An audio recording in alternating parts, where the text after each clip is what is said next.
Good afternoon. Welcome to the press conference for Mirra Andreeva. Please raise your hand if you would like to ask a question. Mirra, tough day today. Just give us your thoughts on the match. Yeah, obviously I'm a bit sad. Not a bit, I am sad that I lost, but I just felt like she was playing good today. At some point, I also felt like I could have played better, maybe a little bit more focused, maybe a little bit less mistakes, more aggressive. So, yeah, today is the hard day, but I can take a lot of positives from these 2 weeks for sure. So, we're gonna move on and improve.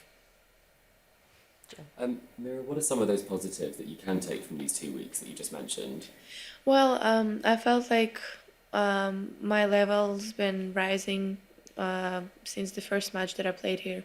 So I also feel like I've I've been more aggressive throughout these weeks. I try to be more aggressive. Obviously, sometimes it didn't work, but I've been trying to to take the initiative on the court, to be aggressive, and um, my I think game at the net improved as well. So yeah, a lot of things that I can learn from, and I hope I will. Molly? Yeah, bad luck today. You said today is one of the bad days. I guess I wonder what's your process, especially maybe after a Grand Slam loss. What makes you get out of that space? What makes you feel better again? How do you have something in particular that you go to in moments like these that kind of help you to see the positives and move on from it? Well, the first thing I do is I just talk to Conchita. We talk about the match, about how I felt, what she thinks, what I think. But then, first thing I do is I try not to think about tennis and not do anything, connected to tennis for a couple of days at least. And then, it's just with days, it's just easier to kind of, move on and forget. And then when you step on a practice court, you just know that, well, there is no point to think about the loss. You just step on a tennis court and you try to practice and improve your game. Liam? Hi Mirra, you mentioned before your notebook with the quotes from legends of different sports to motivate you on court. Do you also have a section in there talking about quotes that help you go through losses? Actually, that's a good point. I don't have that. Maybe I should try and experiment with that. Maybe see if it will help. But no, I only had quotes to kind of motivate myself on court. There's been some talk here that Russian players doing quite well. Do you think it's time maybe to drop the whole not showing the nationality, or we seem to have moved on from the war in Ukraine? Well, when I play tennis, and I think all of us tennis players, when we play, we don't really think about what's going on. We just try to focus how to improve our game and how to win a match.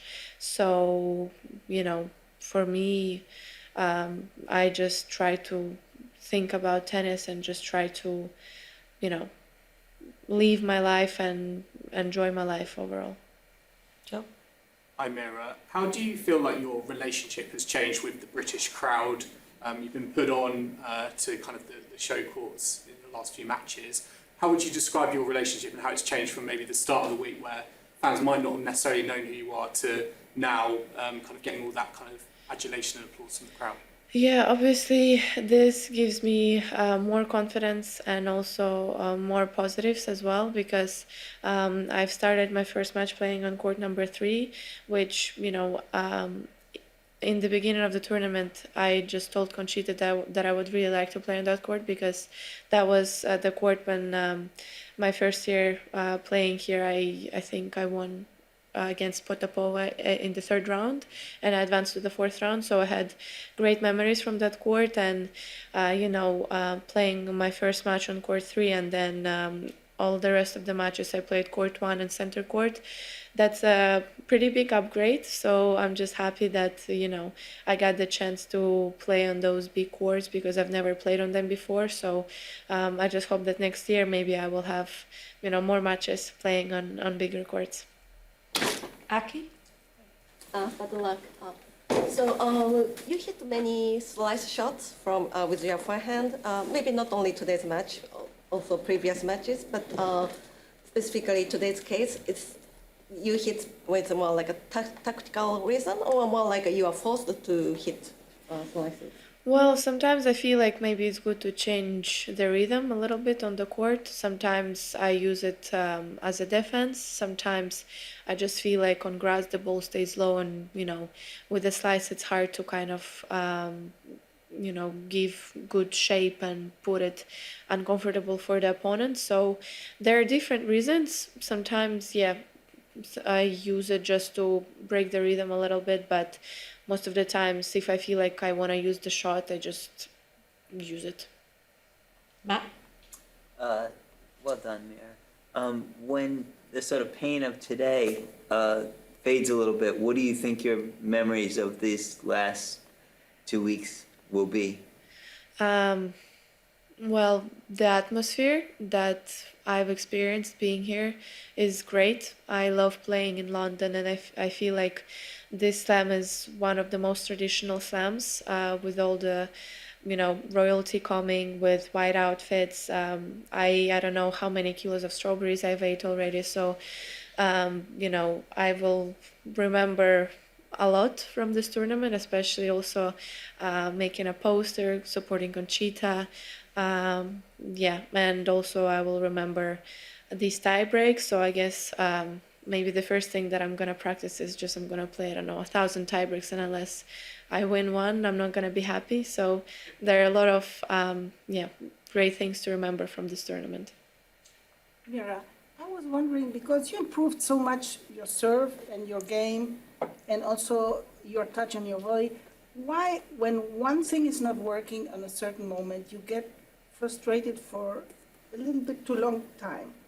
Yeah, well, I feel like when I'm on the court and obviously something that it's not working and doesn't go my way, of course I get frustrated, but because I want everything to be perfect, obviously, but we all know that perfect doesn't exist, especially on a tennis court. So, before I used to struggle a lot with this, not kind of forgiving myself for, I don't know, making a mistake or, just putting the wrong shot in the court and after, lose a point. But now I feel like it's getting better. I feel like maybe it can bother me for, I don't know, 1-2 points, but then even now I feel like I know how to, get through it and how to prepare myself to play again 100% for the next point.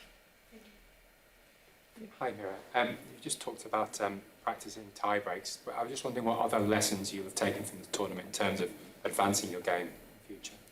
Well, I can say that I feel like when I'm trying to be more aggressive on the court, I feel like I get, I win more points, obviously. So I think that, for example, today maybe sometimes I was a little bit too passive and, didn't really use my opportunities and my chances. So, I'm just going to try to, the next practice I have from the beginning, I'm going to try to focus on, practicing on being aggressive, trying to step into the court when I play points, to maybe play even more volleys, to also get better at that, keep improving my serve, keep improving my returns. So there are plenty of things that I think Conchita has in mind, and we're going to talk about it, we're going to share our thoughts, and we're going to go from there. Okay. Two more, one here and then.